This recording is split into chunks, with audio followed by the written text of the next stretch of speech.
Çöllüğünün aksa-yar, çöllüğünün aksa-yar, alnım karar savrımı, dağlarda sırsı kıvılmez benim çekin çevrimi.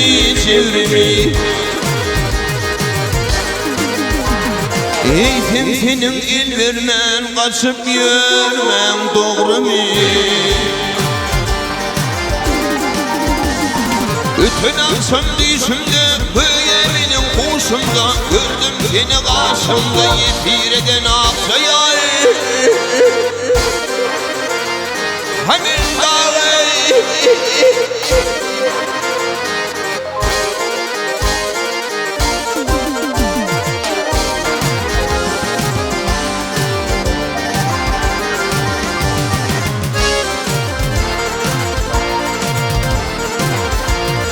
yol yüreni kervanlar,